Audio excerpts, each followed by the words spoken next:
이 시간 함께 기도 드리시면서 2025년 9월 14일 예배 드리시겠습니다. 기도하겠습니다. 사랑이 많으신 하나님 아버지 감사합니다. 저희들에게 귀하고 거룩한 주일을 허락하시고 온 식구 함께 모여 주님 앞에 경배와 찬양 예배를 드릴 수 계심을 감사와 영광을 드립니다.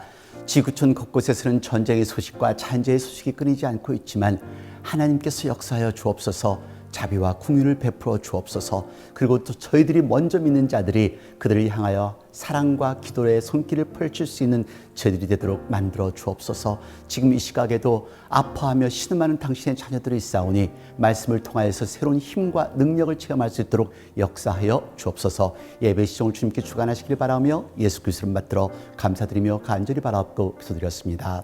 아멘. 오늘 하나님의 말씀은 골로새서 3장 23절과 24절 말씀 되겠습니다. 함께 봉독하도록 하겠습니다. 무슨 일을 하든지 마음을 다하여 주께 하듯 하고 사람에게 하듯 하지 말라. 이는 유업의 상을 주께 받을 줄 알미니 너희는 주 그리스도를 섬기느니라. 아멘. 여름의 끝자락인 것 같으죠? 워싱턴 DC는 아름다운 가을입니다. 아직은 여름이 완전히 끝났다고 볼 수는 없습니다. 인디안 서머라는 단어가 있듯이 마지막 늦더위가 우리에게 찾아올 수 있으니까요. 여러분 쇼핑 자주 가세요? 백화점 쇼핑 말고 코스코 쇼핑이나 샘스 클럽 혹은 BJ 쇼핑이요. 아마도 거의 대부분이 이곳에서 쇼핑을 많이 하시는 것 같은데요. 저렴한 가격으로 대량의 물건을 살 수 있기 때문이죠. 소상인들도 코스코에 가셔서 물건을 사서 판매를 한다고 합니다. 어떤 분들은 양보다는 질을 찾아서 조금 비싸지만 발투치나 오르가닉 볼처 혹은 웨그맨을 찾습니다. 얼마 전 마트에 갔더니 대용량 특가라는 문구가 눈에 확 들어왔습니다. 한 개 가격에 3개, 5개씩 묶어 더 싸게 판다는 것이죠. 당연히 사람들은 자연스럽게 그쪽으로 몰려갔습니다. 그래서 생각이 들었습니다. 요즘 세상은 양을 좋아한다, 퀀티티를 좋아한다라는 그런 생각이요. 음식도 무한리필을 찾고 운동도 몇 시간 했냐를 묻습니다. 공부도 몇 권 읽었냐를 경쟁합니다. 아이들은 인스타그램, 스냅챗, 틱톡 등으로 시청자 수에 전념합니다. 하지만 꼭 많은 것이 좋은 것은 아니죠. 음식을 많이 먹는다고 건강해지는 게 아니고 책을 많이 읽는다고 다 내 것이 되는 게 아니죠. 내가 오래 살았다고 해서 다 인격이 좋고 인정받는 사람은 아니잖아요. 나는 어떤 사람이었을까? 나는 어떤 삶을 살아왔나? 이런 질문 해보신 적 있으세요? 갑자기 왜 뚱딴지 같은 소리냐고요? 내 삶을 돌아보는 때가 그다지 없잖아요. 나는 어떻게 살아왔나? 나는 어떤 사람이었나라는 질문은 죽음이 가까이 와서야 물어보게 되잖아요. 지난주에도 저의 사랑하는 교우님 마이클 마스마가 하늘나라 갔습니다. 한 분 한 분 하늘나라 보낼 때마다 저는 이런 질문을 계속하게 됩니다. 근데 이런 질문을 조금이라도 젊었을 때 한다면 우리는 보다 아름다운 삶을 살 수 있었지 않을까 생각해 봤는데요. 여기 초등학교 5학년 학생들의 반응입니다. 죽음에 대해서 공부를 한 후에 나타낸 반응인데요. 함께 보시겠습니다. 죽음은 한마디로 그냥 감사함이라고 생각해요. 하루하루를 감사하게 보낸다는 그런 게 죽음이랑 제일 어울리는 것 같아요. 내가 영원히 산다면 이 하루를 내가 어떻게 살지 모르잖아요. 어차피 내일도 살 건데 1년 후에도 살 건데 평생 살 건데 그러면 이 하루가 좀 허무하게 느껴질 것 같아요. 아주 성숙하지요? 어떻게 초등학교 5학년이 이런 대답을 할 수 있을까라는 그런 생각을 해봤는데요. 죽음에 대해서 선생님께 배우고 이 대답을 했다고 합니다. 여러분, 우리가 젊었을 때 이런 질문을 하고 이렇게 아이들처럼 죽음에 대해서 생각을 할 수 있었다면 우리는 얼마나 멋지게 살았을까요? 중요한 것은 얼마나 많으냐, 퀀티티가 아니라 얼마나 질적이냐, 퀄리티라는 사실입니다. 얼마나 길게 사느냐가 아니라 얼마나 의미 있게 사느냐는 것이죠. 오늘 본문도 바로 그 점을 말하고 있습니다. 진실된 삶, 질적인 삶을 강조합니다. 골로새 교회는 소아시아 지역의 작은 도시 골로새에 세워진 교회였습니다. 당시 성도들은 유대적 전통, 헬라 철학, 그리고 주변 이방 종교들의 영향 속에서 흔들릴 수밖에 없는 상황에 놓여 있었는데요. 가정에서는 부모와 자녀 간의 관계, 직장에서는 주인과 종의 관계 속에서 많은 갈등과 긴장감을 안고 있었습니다.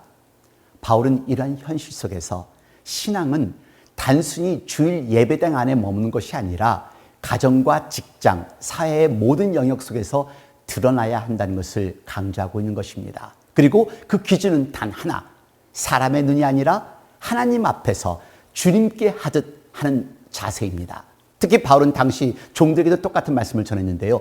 주인의 눈치를 보며 억지로 일하는 것이 아니라 주님을 섬기듯 마음을 다해 일하라는 것입니다. 그 이유는 우리가 세상에서 받는 보상이 아니라 하나님께로부터 주어질 영원한 기업이 진정한 상급이기 때문입니다.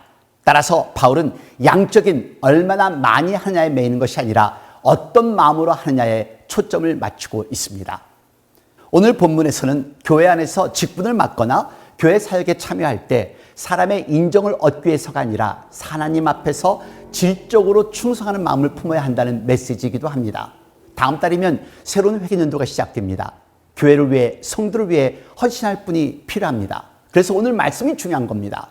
헌신하실 분은 첫째, 하나님을 경외하는 사람이 되셔야 합니다. 골로새서 3장 22절 말씀 보시겠습니다. 종들아, 모든 일에 육신의 상전들에게 순종하되 사람을 기쁘게 하는 자와 같이 눈가림만 하지 말고 오직 주를 두려워하여 성실한 마음으로 하라. 아멘. 여러분, 이제는 하나님만 우리를 보시고 있는 것이 아닙니다. 사람도 우리를 지켜보고 있는 시대입니다.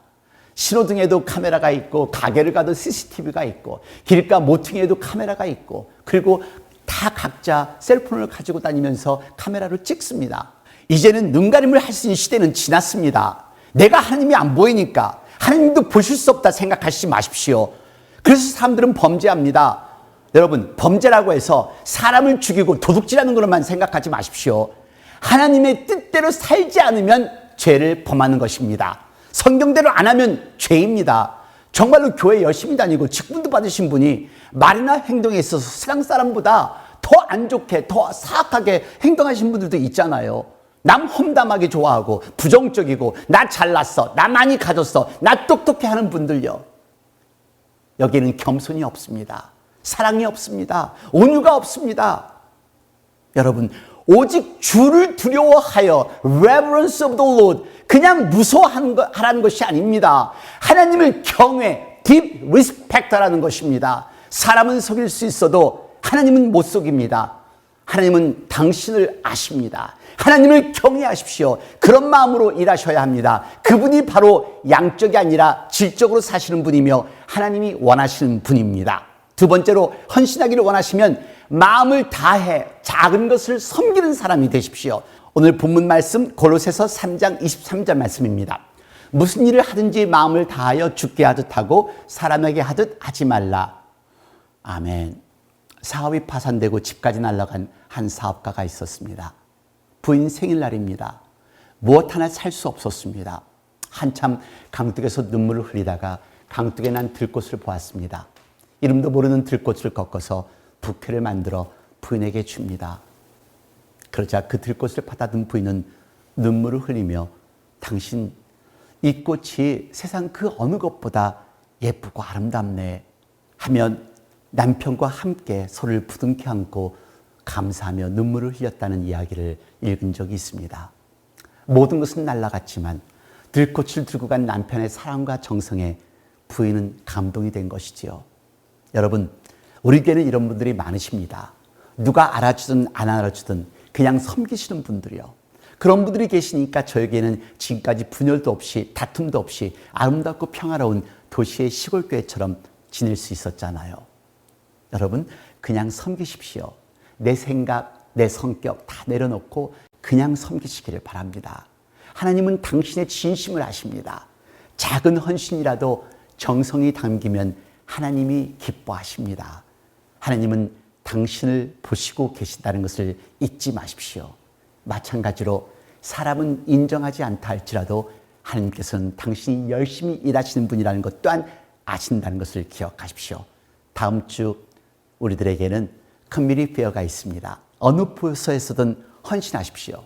작은 일이라도 하십시오. 그래야 내가 교회를 사랑하게 되고 신앙이 성장하게 됩니다. 우연의 사인업은 이름만 올리는 것이 아니라 내 마음과 정성을 담는 서명이 되어야 합니다. 이것이 바로 질적인 삶을 살아가는 사람의 모습입니다. 셋째로, 헌신하시려면 일을 제대로 하는 사람이 되십시오. 오늘 본문 3장 24절 말씀 봉독하겠습니다. 이는 유업의 상을 주께 받을 줄 알미니 너희는 주 그리스도를 섬기느니라.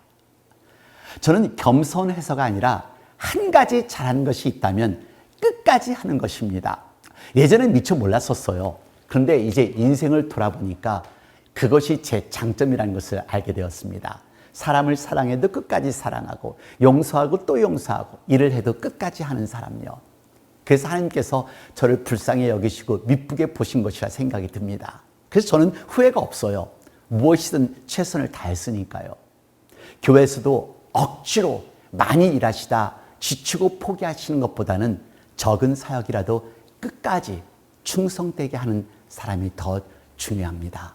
그 자리를 지키며 일하시는 분이요.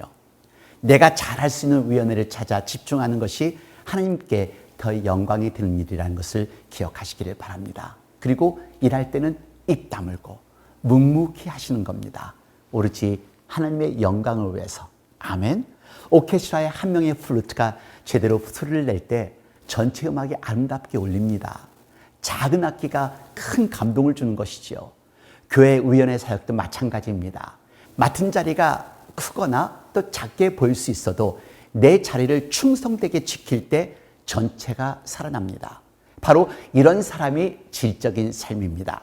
작은 것을 희생하면 더 큰 것을 주시는 것 절대 잊지 않는 저와 여러분들이 되기를 바랍니다. 우리도 이렇게 참고 인내하다 보면 하나님께서 더 큰 것으로 허락하신다는 것을 기억하십시오. 다음 주에 있을 커뮤니티 페어에 여러분 사인업 하십시오. 성가대로서, 찬양팀으로서, 선교부로서, 봉사부로서, 교육부로서 일하십시오. 근데 중요한 것은 내가 선택한 그 한 자리에서 얼마나 충실히 헌신하는가입니다. 말을 많이 하는 사람들이 모이면 그것은 분열이 생깁니다. 죽게 하듯 마음을 다하여 봉사한다면 그 작은 헌신도 하나님 나라를 세우는 큰 도구가 되는 것을 믿으시기를 바랍니다. 그러므로 다음 주 여러분의 이름을 쓰실 때 단순히 펜으로 쓰는 것이 아니라 마음을 다해 하나님께 약속드린다는 마음으로 서명하시는 여러분들이 되시기를 우리 주 예수 그리스도의 이름으로 축복드립니다. 기도하겠습니다. 하나님 아버지 감사합니다. 저희들을 사랑하여 주셔서 예수님을 주셨고 우리에게 구원과 천국을 주셨는데 우리는 이 땅의 삶을 살아갈 때 세상 것을 바라보며 정말로 질적인 삶을 살지 못할 때가 많이 있습니다. 더 많은 것을 요구하고 더 나은 것을 요구하며 살아갈 때가 너무나 많사오나 오늘 말씀을 통하여서 이제는 하나님의 뜻대로 살아가는 것이 진짜 질적인 삶이라는 것을 깨달아 싸우니 이제는 하나님의 뜻대로만 살아가는 하나님의 아들과 딸이 되도록 저희들을 인도하여 주시옵소서. 지금 이 시간 우리 주 예수 그리스도의 은혜와 아버지 하나님의 놀라우신 사랑과 성령의 무한하신 교통하심이 이제 하나님 안에서 질적인 삶을 살겠다 결심하는 당신의 귀한 사랑하는 아들, 딸 머리 위에, 가정 위에, 직장 위에, 저희들의 교회와 저희들이 살고 있는 나라들과 지금 이 시각에도 환자들을 돌보는 모든 의료진들과 전 세계 곳곳에서 하나님의 말씀을 전하는 목사님과 선교사님들, 자유와 평화를 위해 싸우고 있는 병사들 머리 위에 영원토록 함께 하시옵소서. 아멘.